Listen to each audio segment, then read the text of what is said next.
নমস্কাৰ 10 pass YouTube চেনেললৈ সকলোকে স্বাগতম জনাইছো আগন্তুক আহি থকা অসম গৱৰ্ণমেণ্টৰ অন্তৰ্গত সকলোবোৰ পৰীক্ষাতে আহিব লগা কেইটামান গুৰুত্বপূৰ্ণ প্ৰশ্ন উত্তৰ আপোনালোকলৈ লৈ আহিছো আজিৰ ভিডিঅ'টোত ওয়াৰ্ল্ড জিওগ্ৰাফি অৰ্থাৎ পৃথিৱী ভূগোলৰ কেইটামান জানি থব লগা আৰু কেইটামান গুৰুত্বপূৰ্ণ প্ৰশ্ন উত্তৰ আপোনালোকৰ মাজত লৈ আনিছো কেহে সকলোৱে ভিডিঅ'টো স্কিপ নকৰাকৈ শেষ পৰ্যন্ত চাই থাকিব আৰু শেষত কাৰ কিমান স্কোৰ হ'ল কমেন্ট কৰি জনাব আৰু চেনেলটো সাবস্ক্ৰাইব কৰিব নাপাহৰিব আজিৰ ভিডিঅ'টোৰ প্ৰথমটো প্ৰশ্নত কি কৈছে চাওক which of the following continent is known as dark continent কোনখন মহাদেশক অন্ধকাৰৰ মহাদেশ বুলি কোৱা হয় কোনখন মহাদেশক অন্ধকাৰৰ মহাদেশ বুলি কোৱা হয়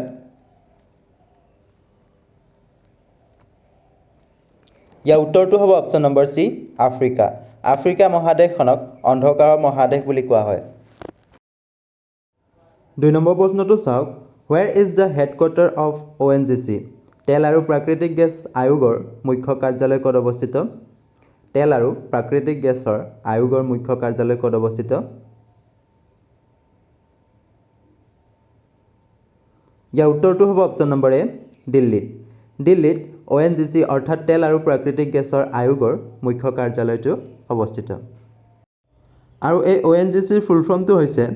Oil and National Gas Corporation। আৰু ই কেতিয়া এষ্টাব্লিছ হৈছিল 14 আগষ্ট 1956 চনত সকলোৱে মনত ৰাখিব তেল আৰু প্ৰাকৃতিক গেছ আয়োগৰ মুখ্য কাৰ্যালয় দিল্লীত অৱস্থিত ONGCৰ সম্পূৰ্ণ অৰ্থটো হৈছে Oil and National Gas Corporation আৰু ই কেতিয়া এষ্টাব্লিছ হৈছিল 14 আগষ্ট 1956 চনত 3 নম্বৰ প্ৰশ্নটো হৈছে Name of the deepest ocean in the world বিশ্বৰ গভীৰতম সাগৰখন হৈছে বিশ্বৰ গভীৰতম সাগৰ কোনখন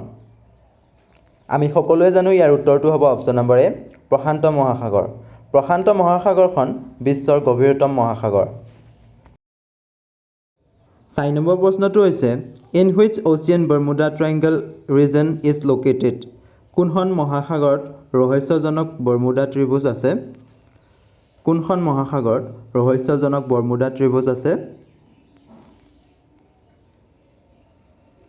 ইয়াৰ উত্তৰটো হ'ব অপচন নম্বৰ এ আটলান্টিক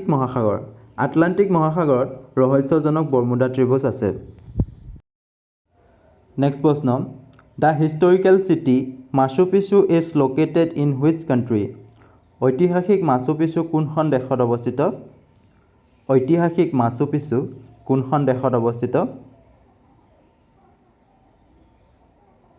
ইয়াৰ উত্তৰটো হ'ব অপচন নম্বৰ এ পেৰুত ঐতিহাসিক মাচু পিচু অৱস্থিত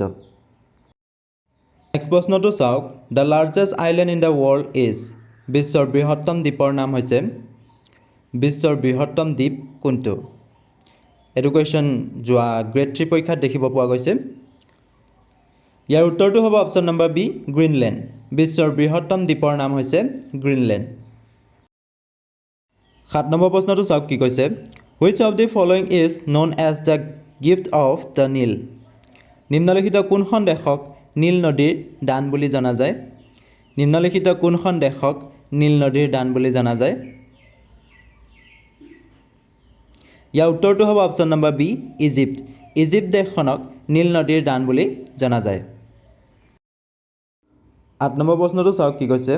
Where is the famous park Heidi Park is located জনপ্ৰিয় হাইডি উদ্যান নিম্নলিখিত কোনখন ঠাইত অৱস্থিত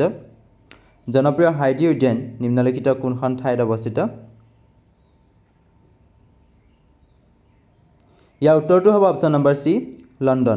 লণ্ডনত জনপ্ৰিয় হাইডি উদ্যানখন অৱস্থিত 9 নম্বৰ কোৱেশ্চনটো চাওক কি কৈছে ইম্পৰ্টেন্ট কোৱেশ্চন হয় The lower house of Russian parliament is known as Russia সংসদৰ নিম্ন সদনক কি নামেৰে জনা যায় ইয়াৰ উত্তৰটো হ'ব অপচন নম্বৰ এ দুমা ৰাছিয়া সংসদৰ নিম্ন সদনক দুমা নামেৰে জনা যায় আৰু ইয়াতে যদি খোদে উচ্চ সদনক কি নামেৰে জনা যায় তেতিয়া ইয়াৰ উত্তৰ হ'ব federal council option number B federal council সকলোৱে মনত ৰাখিব আকৌবা কৈ দিছো ৰাছিয়া সংসদৰ নিম্ন সদনক দুমা বুলি কোৱা হয় আৰু উচ্চ সদনক ফেডাৰেল কাউন্সিল নামেৰে জনা যায় 10 নম্বৰ প্ৰশ্নটো চাওক কি কৈছে Which of the following countries is known as the birthplace of federal government? যুক্তৰাষ্ট্ৰীয় চৰকাৰৰ গৃহভূমি বুলি কোনখন দেশক বুজায়? যুক্তৰাষ্ট্ৰীয় চৰকাৰৰ গৃহভূমি বুলি কোনখন দেশক বুজায়? ইয়াৰ উত্তৰটো হ'ব অপচন নম্বৰ এ USA অৰ্থাৎ আমেৰিকা যুক্তৰাষ্ট্ৰ।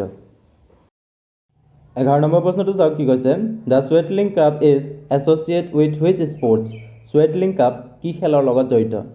চুৱেটলিং কাপ কি খেলৰ লগত জড়িত ইয়াৰ উত্তৰটো হ'ব option number B table tennis Swaythling Cup table tennis খেলৰ লগত জড়িত। 12 নম্বৰ প্ৰশ্নটো চাওক কি কৈছে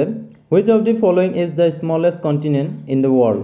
নিম্নলিখিত কোনখন মহাদেশ বিশ্বৰ আটাইতকৈ সৰু মহাদেশ কোনখন